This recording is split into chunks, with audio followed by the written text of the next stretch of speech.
اخلاص نے کیا کیا؟ سورۃ الاخلاص نے رب اور رب کیا نہیں ہے اس کو فرق کر دیا، گاڈ کیا ہے اور کیا نہیں ہے اس کو ڈیفرینشیٹ کر دیا. اس لیے اخلاص صاف کر دیا، کلیئر کر دیا، پیور کر دیا، کسی بھی قسم کی ملاوٹ باقی نہ کہ رب کون ہے اور کیسا ہے. اخلاص، الاخلاص، سورۃ الاخلاص. خالص کا بولتے ہیں نا، خالص سونا، خالص دودھ، ہے نا، مطلب پیور گولڈ، پیور ملک، خالص، ساری گندگیوں سے، برائی سے، کمزوریوں سے پاک، عیب سے پاک. ٹھیک. سورۃ الاخلاص، سورۃ الاخلاص. سورہ اخلاص پڑھنے والوں سے اللہ تعالیٰ جو ہے محبت فرماتا ہے. سورہ اخلاص جو لوگ پڑھتے ہیں اللہ تعالیٰ ان سے محبت فرماتا ہے. مسلم کی روایت ہے، ماں عائشہ رضی اللہ عنہا فرماتی ہے اور کہتی ہے کہ اللہ کے رسول صلی اللہ علیہ وسلم نے ایک شخص کے قیادت میں لشکر بھیجا، مطلب ایک شخص کی قیادت میں، لیڈرشپ میں ایک بٹالین، ایک لشکر جو ہے آپ نے بھیجا. وہ صاحب جب نماز پڑھاتے تو اپنی قرأت میں سورہ اخلاص پر ختم کرتے، مطلب جب بھی نماز پڑھاتے جو ختم کرتے نماز تو اینڈنگ سورہ اخلاص، مطلب اگر ایک سورہ پڑھا تو دوسرا سورہ اخلاص آخر میں ہوتا ہی تھا، اینڈنگ سورہ اخلاص. آنے کے بعد لوگوں نے کہا اللہ کے رسول صلی اللہ علیہ وسلم یہ صاحب کیا کرتے تھے، ہر نماز کے اینڈ میں سورہ اخلاص ایڈ رہتا تھا ان کا ایڈیشن، تو ختم کرتے. جب لشکر واپس آیا تو لوگوں نے رسول اللہ صلی اللہ علیہ وسلم ذکر کیا. آپ صلی اللہ علیہ وسلم نے ارشاد فرمایا اس سے دریافت کرو ایسا کیوں کرتا تھا. لوگوں نے اسے دریافت کیا، جا کر پوچھا تم ایسا کیوں کرتے تھے، تو اس نے جواب دیا یہ سورہ رحمان کی صفت بیان کرتا ہے، یہ سورہ رحمان کے، رب کے اوصاف، کیریکٹرسٹکس بیان کرتا ہے. قل هو اللہ واحد، کہہ دو وہ اللہ ایک ہے، اللہ الصمد، اللہ بے نیاز ہے، لم یلد ولم یولد. ٹھیک ہے، لم یلد ولم یولد، وہ کسی سے پیدا نہیں ہوا اور اس کے کوئی ماں باپ نہیں، مطلب نہ اس نے کسی کو پیدا کیا، نہ وہ کسی سے پیدا ہوا، نہ وہ اس کے کوئی ماں باپ ہے، نہ اس کو بیوی ہے، نہ اس کے کوئی بچے ہیں. ولم یکن لہ کفوا احد، اور اس جیسا دوسرا کوئی نہیں. تو رب رحمان کی صفت یہ صورت بیان کرتی ہے. تو اس شخص نے کہا مجھے چونکہ اس میں رحمان کی صفتیں بیان ہوتی ہیں اس لیے میں اس کو پڑھتا ہوں، لہٰذا میں اسے پڑھتا ہوں اور اس کو پسند بھی کرتا ہوں چونکہ اللہ کی صفتیں ہیں. یہ سن کر رسول اللہ صلی اللہ علیہ وسلم فرمایا اسے جا کر بتا دو کہ اللہ تعالیٰ بھی اس سے محبت کرتا ہے. چونکہ وہ رحمان کی صفتوں کی وجہ سے سورہ اخلاص پڑھتا ہے، اللہ تعالیٰ بھی اس سے جو ہے محبت کرتا ہے. ٹھیک ہے. اسی طرح جو ہے ایک مرتبہ سورہ اخلاص پڑھنے کا ثواب 1/3 قرآن کے پڑھنے کے برابر ہے، 1/3 قرآن پڑھنے کے برابر ہے. یہ صحیح مسلم کی روایت. 1/3 یاد رکھیے کتنی اہم بات ہے، اس لیے کہ اس میں توحید ہے، توحید بڑی اہم بات ہے. ہم مسلمانوں کو ضرورت ہے اس توحید کو سمجھے، جس توحید کے کلمے کو، جس کو ہم کہیں گے جس توحید کے سورت کو پڑھنے کا ثواب 1/3 قرآن کے برابر ہے، اس توحید کو سمجھیں. ہم توحید کو کبھی نہیں سمجھتے، اللہ ہم پہ رحم کرے، اور شرک میں ہماری زندگیاں گزری چلی جا رہی ہے. ٹھیک ہے، یہ بڑی خطرناک بات ہے، ہمیں توبہ کرنا چاہیے. تو سورہ اخلاص کی ضرور ہم تفسیر پڑھے، یاد رکھیں. ٹھیک. اسی طرح سورہ اخلاص سے محبت اور اس کی کثرت سے تلاوت جنت میں جانے کا باعث ہے. اس سے محبت اور کثرت سے اس کی تلاوت جنت میں جانے کا باعث ہے. ابو ہریرہ رضی اللہ عنہ فرماتے ہیں رسول اکرم صلی اللہ علیہ وسلم کے ساتھ میں تھا، آپ صلی اللہ علیہ وسلم نے ایک آدمی کو قل واللہ احد پڑھتے ہوئے سنا تو آپ صلی اللہ علیہ وسلم نے فرمایا اس کے لیے واجب ہو گئی. میں نے عرض کیا کیا واجب ہو گئی، تو آپ صلی اللہ علیہ وسلم نے ارشاد فرمایا جنت. سورہ اخلاص پڑھا، آپ نے فرمایا اس کے لیے واجب ہو گئی. میں نے پوچھا کیا واجب ہو گئی اس کے لیے، تو کہا جنت. تو ابو کیا لگ رہا، صرف قل واللہ احد اللہ الصمد لم یلد ولم یولد ولم یکن لہ کفوا احد، ہاں جنت میرے واجب ہو گئی. یہ کلمے کے مطابق میری پوری زندگی گزرے مجھ پر جنت، یہ کلمے کے مطابق میری پوری زندگی گزرے اور میری موت اخلاص توحید پر ہی آئے، یہ میرے لیے واجب ہو گیا، اب جنت مجھے مل گئی. تو آپ سمجھ رہے ہیں کتنی اہم بات ہے. سورہ اخلاص معمولی نہیں، یاد رکھیں. اسی طرح جو ہے 10 مرتبہ سورہ اخلاص پڑھنے والے کے لیے جنت میں ایک گھر تعمیر کر دیا جاتا ہے. اب آپ دیکھیے غور سے، یہ پہلی صورت آئی جس میں کوانٹٹی آئی کتنی بار پڑھنا ہے، باقی کسی میں بھی کوانٹٹی نہیں تھی اب تک. تو آپ جس کو بولیں گے آپ تعداد مت طے کیجیے اب صورتوں کتنا پڑھنا ہے، بس پڑھتے جائیے. یہاں کوانٹٹی ہے، اگر اس نیت سے 10 بار پڑھی جائے کہ اس سے جو ہے جنت میں گھر چاہیے تو پھر اسی کوانٹٹی فکس ہے، پھر یہ 10 بار ایک ساتھ پڑھنا ہے. آئیے حدیث کے الفاظ، مسند احمد کی روایت ہے. معاذ بن انس رضی اللہ عنہ فرماتے اور کہتے ہیں رسول اللہ صلی اللہ علیہ وسلم فرمایا جس نے قل واللہ احد آخر تک 10 بار پڑھی اس کے لیے اللہ تعالیٰ جنت میں گھر تعمیر کرتے ہیں. جس نے سورہ اخلاص کو 10 بار پڑھا اللہ تعالیٰ اس کے لیے جنت میں ایک گھر تعمیر کرتے ہیں. سمجھ رہے آپ بات کو، گھر تعمیر کرتے اللہ تعالیٰ کس شخص کے لیے، جو سورہ اخلاص کو 10 بار پڑھتا ہے. یاد رکھیے. تو آپ دیکھیے کتنی بڑی فضیلت ہے کہ 10 ٹائمز کا ریسیٹیشن جنت میں ایک گھر، مذاق نہیں. یاد رکھیے مذاق نہیں. ٹھیک ہے. اسی طرح شیطان کے وسوسوں سے بچنے کے لیے سورہ اخلاص پڑھ کر بائیں جانب، ٹھیک، بائیں مطلب لیفٹ ہینڈ جو ہے 3 مرتبہ تھوکنا چاہیے. یہ وسوسے جو کنٹینیو آتے ہیں نا، اس کا بھی علاج ہے اس کے اندر. ٹھیک ہے، حدیث کے الفاظ سنیے، جو ہے ابو داؤد کی روایت ہے. جو ہے ابو سلمہ بن عبد الرحمن رضی اللہ عنہ کہتے ہیں کہ رسول اللہ صلی اللہ علیہ وسلم کو میں نے فرماتے ہوئے سنا ہے کہ ایک وقت آئیں گا لوگ ایک دوسرے سے بہت زیادہ سوال کریں گے، بہت زیادہ سوال کریں گے، حتیٰ کہ ایک کہنے والا کہیں گا اچھا مخلوق کو اللہ نے پیدا فرمایا. ایک آدمی آگے کیا سوال کریں گا؟ اچھا مخلوق کو اللہ نے پیدا کیا، تو پھر اللہ کو کس نے پیدا کیا؟ وہ شک ڈال لیں گا. مخلوق کو اللہ نے پیدا کیا تو اللہ کو کس نے پیدا کیا؟ جب لوگ ایسی باتیں کریں گے تو کہنا، جب لوگ ایسی باتیں کریں گے تمہارے سامنے تو تم کیا کہنا؟ اللہ احد، اللہ الصمد، لم یلد ولم یولد ولم یکن لہ کفوا احد. خطرناک وسوسہ ہے نا. اللہ کو کس نے پیدا کیا؟ ٹھیک ہے، یہ پڑھ لینا. اللہ ایک ہے، اللہ بے نیاز ہے، اس نے کسی کو نہیں پیدا کیا، اس سے کوئی پیدا نہیں ہوا، اور اس کا ہمسر اس کے برابر کوئی نہیں ہے. پھر 3 مرتبہ بائیں طرف لیفٹ ہینڈ کی طرف تھوک کر شیطان سے اللہ تعالیٰ کی پناہ طلب کرنا. ادھر تھوکنا ہے، لیفٹ ہینڈ، اعوذ باللہ من الشیطان الرجیم. یہ پڑھ کر 3 بار تھوک کر شیطان سے اللہ تعالیٰ میں پناہ لینا، اعوذ باللہ من الشیطان الرجیم پڑھنا. نماز میں وسوسے آئے تو اس کا طریقہ الگ ہے. نماز میں وسوسے آئے اعوذ باللہ من الشیطان الرجیم، ادھر تھوکنا ہے لیفٹ ہینڈ. اور اللہ تعالیٰ کی ذات میں وسوسہ ڈال رہا ہے غیر نماز میں، اللہ احد، اللہ الصمد، لم یلد ولم یولد ولم یکن لہ کفوا احد، ادھر تھوکنا ہے لیفٹ ہینڈ، تو یہ نکل جاتا ہے. اب ایک چیز چونکہ میں نے بول دیا ہوں تو اب اس کو کچھ نہ کچھ لاجیکل آپ کو کچھ آنسر دیتا ہوں بات سمجھنے کی. اللہ کو کس نے پیدا کیا؟ لوگ سوال کرتے ہیں، بہت سارے ایتھسٹ وغیرہ ایسے لوگ ہم سے بھی کر سکتے دعوتی فیلڈ میں، ٹھیک، یا وہ لوگ جو اللہ کو نہیں مانتے ہیں، گاڈ کو نہیں مانتے ہیں، کریٹر کو نہیں مانتے ہیں. میں ایک ایگزامپل دے کے بات سمجھاتا ہوں. اگر کوئی بول رہا ہے کہ بی کو کس نے پیدا کیا، تو ہم کہہ رہے سی. تو سی کو کس نے پیدا کیا؟ تو ہم کہہ رہے ڈی. تو ڈی کو کس نے پیدا کیا؟ ہم کہہ رہے ای. کوئی نہ کوئی تو فرسٹ ہوگا جس کو کسی نے نہیں پیدا کیا ہوگا. ورڈ نیچرل ہے. آپ کتنا بھی لمبا جائیے، جانے کے بعد ایک سرٹن پوائنٹ پہ آ کے آپ کو یہ بات تو ماننا پڑیں گی کوئی ایک تھا جو بغیر بنائے بنا ہے. اللہ کو کس نے پیدا کیا؟ اس کو کسی نے پیدا کیا، تو اس کو کس نے پیدا کیا، پھر اس کو تو بات تو وہی چاہ کے پھر جو فرسٹ ہے پھر وہی ہوگا، اس کو کس نے پیدا کیا. کوشچن تو اینڈ لیس ہے. تو ہم کہہ رہے ہیں جو نہیں پیدا ہوا اللہ ہے، اور جس سے سب کچھ پیدا ہوا وہ اس کی مخلوق ہے. ختم. کوئی بتا بی کو کس نے پیدا کیا، تو آپ بول رہے نہیں سی تو ہوں گا نا کوئی، تو میں بول رہا سی کو کس نے پیدا کیا، تو آپ ڈی ہوں گا. اچھا ڈی کو کس نے کیا، تو ای ہوں گا. تو اینڈ لیس چلتے ہی جا رہی بات. تو کوئی نہ کوئی ایک ہے ذات جس سے ابتدا ہونا چاہیے پورے کائنات کی. لیکن اس بات پہ زیادہ غور و فکر نہیں کرنا چاہیے. میں نے صرف لاجیکل آپ کو ریزننگ کے لیے بات کا، فکر کرنا نہیں چاہیے. اور ایسے کبھی خیالات آئے تو اللہ میں پناہ مانگنا چاہیے شیطان مردود سے، اعوذ باللہ من الشیطان. اور طریقہ بھی اب ہم کو پتہ چل گیا. یا ایمان کی کمزوری کی جو دعا ہے وہ بھی آپ پڑھ سکتے کسی بھی چیز میں. رضیت باللہ ربا وبالاسلام دینا وبمحمد نبیا. یہ خاص طور سے ایسے سوال کوئی لائے تو آپ نے فرمایا اللہ احد، اللہ الصمد، لم یلد ولم یولد ولم یکن لہ کفوا احد، اعوذ باللہ من الشیطان الرجیم. یہ اس کا طریقہ ہے. ختم. لاجیکلی آپ کو ایکسپلین کر دیا میں نے کچھ باتیں. ٹھیک. نبی اکرم صلی اللہ علیہ وسلم جب طواف کر لیتے تو 2 رکعت جو نماز پڑھتے اس کے بعد تو اس میں پہلی رکعت میں کافرون اور دوسری رکعت میں سورہ اخلاص کی آپ صلی اللہ علیہ وسلم جو ہے تلاوت کیا کرتے تھے. اسی طرح آپ جب 3 وتر پڑھتے 3 وتر کے اندر پہلی رکعت میں سورہ اعلیٰ، دوسری رکعت میں سورہ کافرون، تیسری رکعت میں سورہ اخلاص پڑھتے تھے. اسی طرح نماز فجر کی پہلی رکعت میں آپ قل اللہ احد اور دوسری رکعت میں قل یا ایھا الکافرون بھی پڑھا کرتے تھے. صحیح مسلم کی روایت ہے، جویریہ رضی اللہ عنہا جو امہات المومنین ہماری ماؤں میں سے ایک ماں ہیں، روایت کی کہ نبی اکرم صلی اللہ علیہ وسلم فجر کے لیے گھر سے نکلے تو میں جو ہے نماز کی جگہ بیٹھی ہوئی تھی وظیفہ کرتے ہوئے، اللہ کا ذکر کرتے ہوئے. وظیفہ مطلب اللہ کا ذکر کرتے بیٹھی تھی. جب نبی اکرم صلی اللہ علیہ وسلم نماز صبح فجر کی تب سے بیٹھی ہوئی تھی، مطلب صبح سے بالکل ایک دم فجر پڑھ کے بیٹھ گئی تھی وظیفہ کرتے ہوئے. آپ سے ابھی فجر کی نماز فرض نماز کے لیے جا رہے تھے. اس کے بعد رسول اللہ صلی اللہ علیہ وسلم چاشت کے وقت تشریف لائے واپس. چاشت کے وقت مطلب سورج نکلنے کے بعد آپ جو ہے گھر میں تشریف لائے. مطلب ایک کافی لمبا وقت ہو، کئی گھنٹے گزار چکی تھی اسی جگہ. واپس تشریف لائے تو دیکھا کہ جویریہ رضی اللہ عنہ اسی وقت تک اسی مصلی پر بیٹھی ہوئی ذکر کر رہی ہے. تب تک چارج مطلب کئی گھنٹوں سے اللہ کا ذکر کر رہی ہے. اللہ کے رسول نے پوچھا کیا تم جب سے بیٹھی ہو؟ تو انہوں نے کہا اللہ کے رسول صلی اللہ علیہ وسلم میں تب سے بیٹھی ہوں. اور اللہ کے رسول صلی اللہ علیہ وسلم نے فرمایا میں نے تمہارے بعد تم سے رخصت ہونے کے بعد 4 کلمے 3 بار پڑھے ہیں. 4 کلمے 3 بار پڑھے مطلب تم تو فجر سے بیٹھی ہو چاشت کے وقت تک، میں فجر کے بعد جب گیا تو 4 کلموں کو 3 بار پڑھا. صرف میں نے اتنا کام کیا. تو آپ نے فرمایا میں نے 4 کلمے 3 بار پڑھے. ایسے کہیں کہ اگر ان کا وزن تمہارے آج کے سارے دن کے وظیفے سے کیا جائے تو وہ 4 کلمے بھاری ہو جائیں گے.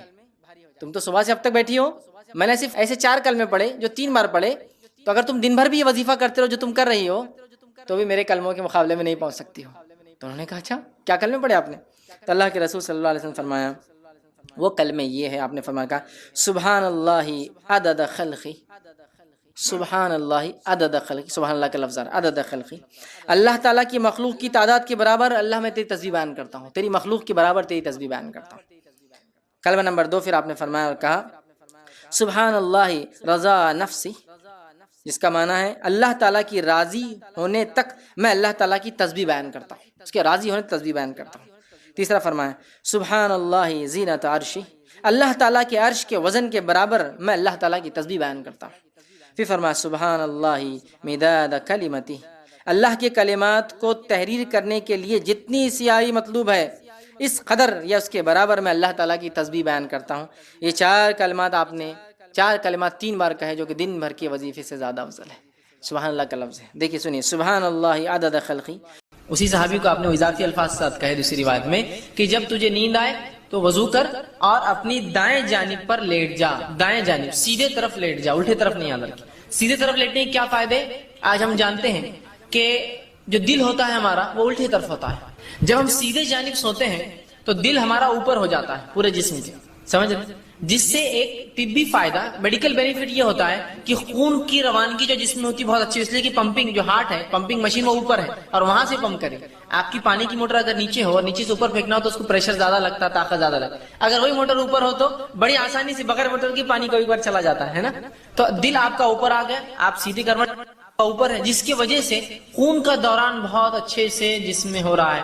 آپ تھکے ہارے آئے ہیں, تھکے ماندے ہیں, پریشان حال آئے تھے, ایک بار آپ لیٹ ہی سیدھے جانب اس طرح سے دل آپ کا اوپر ہو جائے, خون کی روانگی برابر ہو جائیں گی, جسم کے پورے حصوں میں خون برابر جائیں گا. اگر آپ شروعات الٹے سے کر لیں گے پہلے تو ہوگا یہ کہ ہارٹ دل نیچے ہو جائیں گا اور پمپ اوپر کرنا پڑے گا, طاقت زیادہ. ویسے آپ پریشان, چونکہ انسان جب سوتا ہے تو اس کا جسم جو ہے اس کا بلڈ پریشر وہ سب ڈاؤن ہونا شروع ہو جاتا ہے, اس لیے کہ اب وہ سکون میں آ رہا ہے, اس کا مائنڈ اپنے آپ کو ذہن جو ہے بند کر رہا ہے, کہیں نہ کہیں سسٹم کلوز ہو رہے ہیں, ہے نا. دل کی دھڑکنوں کی معاملہ بدل جاتا ہے, جو جاگنے میں ہوتی سونے میں ویسی نہیں ہوتی ہے, سکون اختیار کر رہا ہے, نیند کے مختلف مراحل میں جا رہا ہے. تو سیدھے جانب, تو آپ نے اس صحابی سے کہا کہ جب تو سو تو سیدھے جانب اور اپنے ہاتھ کو جو ہے اپنے جو ہے آپ صلی اللہ علیہ وسلم اس کے نیچے رکھتے تھے, یا آپ کو دیکھا کرتے تو سیدھے جانب یہاں حکم دیا حدیث کے اندر سونے کا, لیکن آپ صلی اللہ علیہ وسلم کو جب دیکھا گیا تو آپ خود جب سوتے سیدھے جانب سوتے اور ہاتھ کو نیچے رکھتے. اس کے بعد آپ چاہے تو پھر سیدھے ہو جائے پیٹھ کے بل, یا چاہے تو الٹے جانب بھی آپ ہو سکتے ہیں بعد میں, اس لیے کہ ایک حدیث میں آتا ہے, آپ فرماتے ہیں کہ جب تم رات میں کوئی خواب دیکھو جس سے تم ڈر جاؤ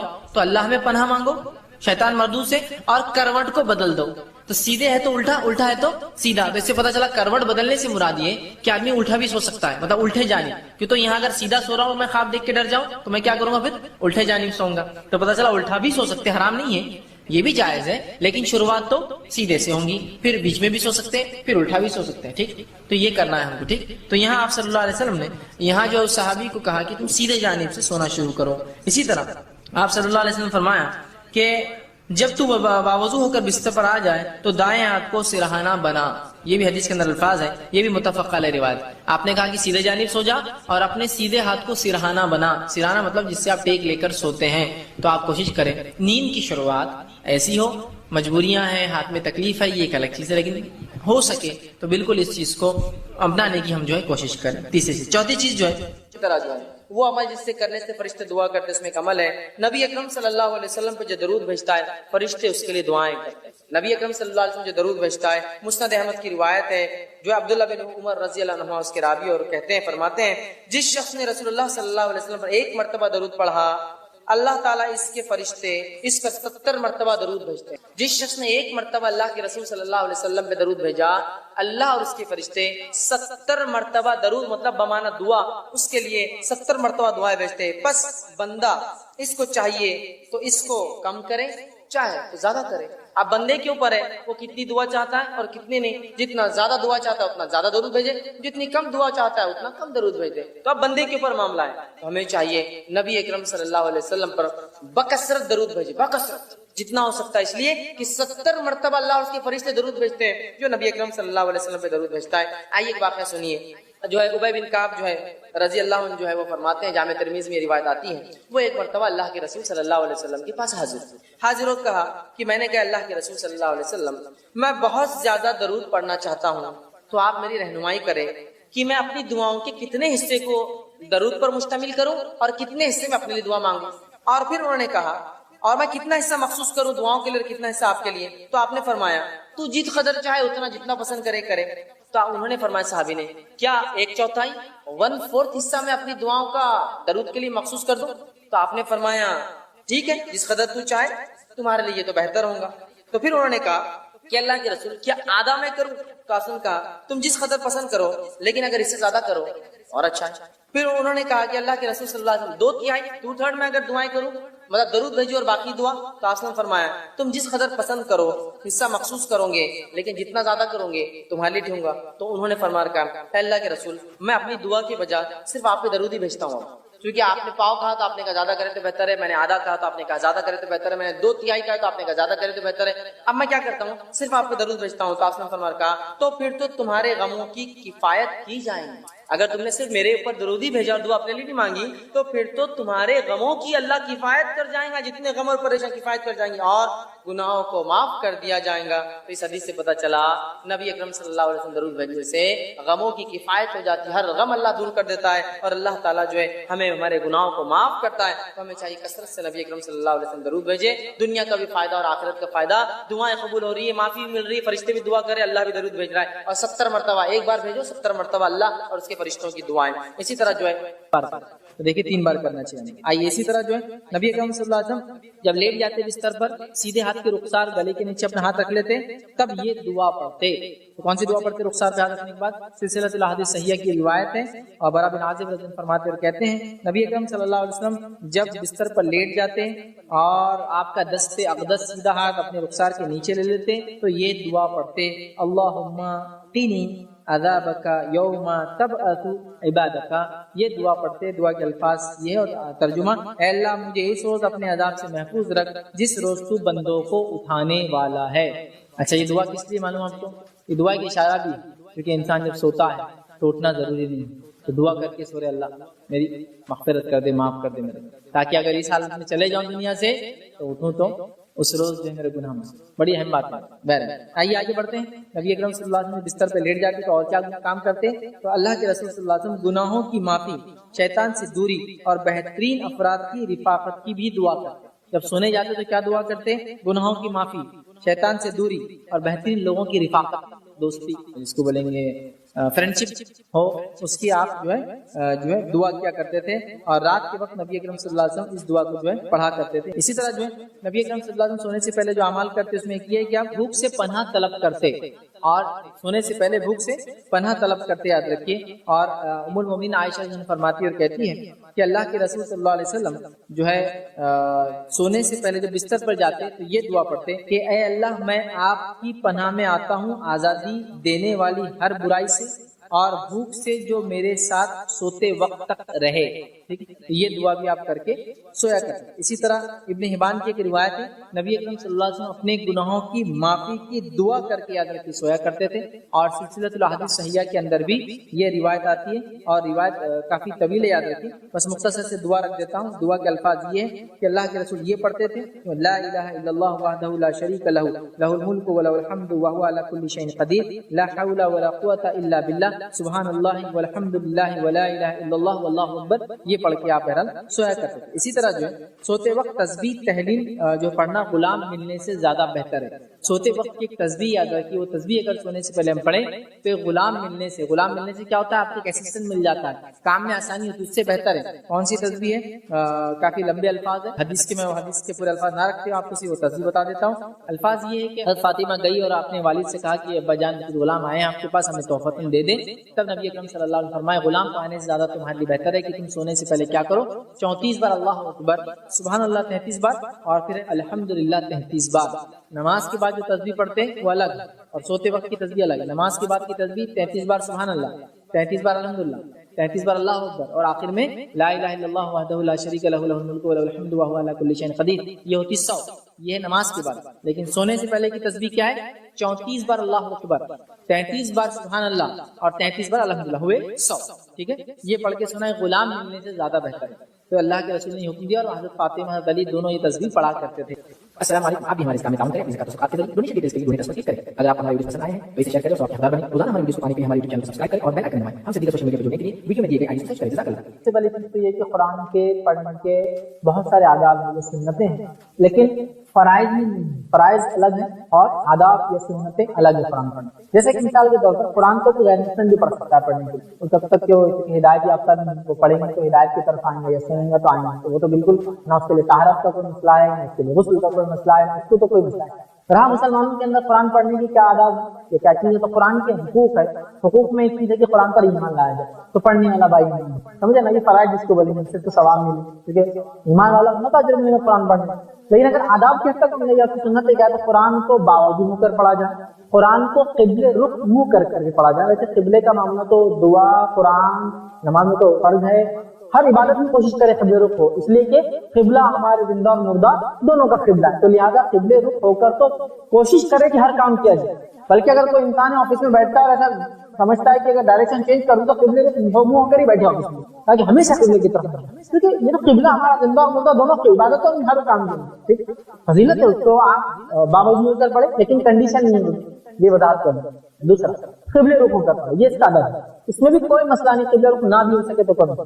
اس کے علاوہ عاجزی ہو، انکساری ہو، اللہ کا کلام پڑھ رہی سوچ کر پڑھے، اپنے اوپر خشیت طاری کرے اللہ کی، کوشش کرے کہ آواز کے اندر ایسا وہ ہو کہ جیسا انسان گنگلا رہا ہو، رو رہا ہو، یہ تمام چیزیں اس کے آداب ہیں۔ لیکن اس کو ہم فکس نہیں کر سکتے 1 2 3 4 5 6 7 8 9 10، لیکن جیسا آپ کا سوال ہے اس کی وجہ سے کلیریفیکیشن کے طور پر میں دے سکتا ہوں مختلف، جیسا کیا سر ڈھک کر قرآن پڑھنا اس کا ادب ہے؟ تو ہاں سر ڈھک کر آپ قرآن پڑھ سکتے، لیکن کیا سر کو کھلا رکھ کے قرآن پڑھا بے ادبی؟ نہیں، سر کو کھلا رکھ کر قرآن پڑھنا بے ادبی نہیں، دونوں چیزیں ایڈجسٹ نہیں ہوتا۔ مطلب سر کو ڈھانکنا ویسے تو یہ اللہ کے رسول صلی اللہ علیہ وسلم کی دائمی سنت، آپ سر کو ڈھانک ہمیشہ ہاں کچھ دور میں کچھ جگہوں پہ آپ نے نہیں ڈھانکا، اور یہ عربوں کا ٹریڈیشن رہا۔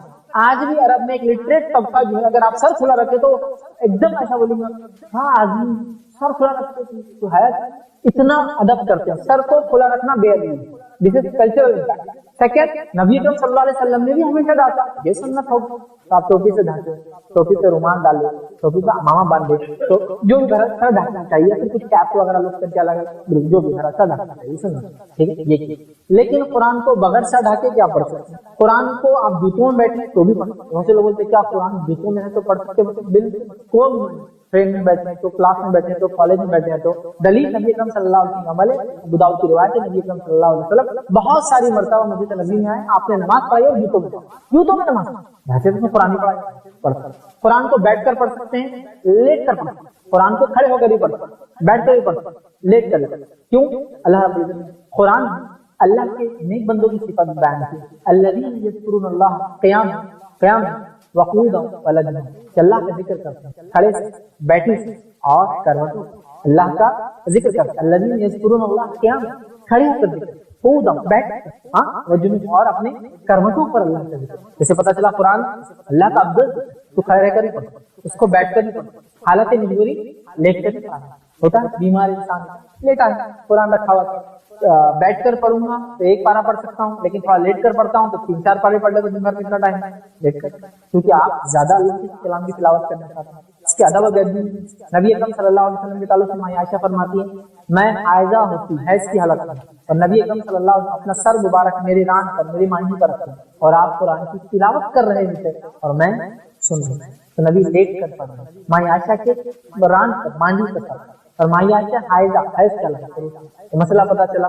کوئی حائضہ عورت کا شوہر بیٹا اپنا پڑھ لے تو بالکل اس کو بھاگنے کی ضرورت نہیں، وہاں سے نکل سیکنڈ ایک آدمی لیٹ کر پڑھتا۔ نبی اکرم صلی اللہ علیہ وسلم حدیث میں آتا ہے کہ رات کے وقت تہجد کے لیے اٹھ کر بستر سے نکلتے ہیں، گھر سے باہر جاتے ہیں، آسمان کی طرف دیکھتے ہیں اور سورۃ آل عمران کی آخری 10 آیتیں تلاوت، اور اس کے بعد وضو کرتے ہیں، اور اس کے بعد تو بغیر وضو کے آپ تلاوت کی، پھر آ کے وضو کیا، پھر تہجد کی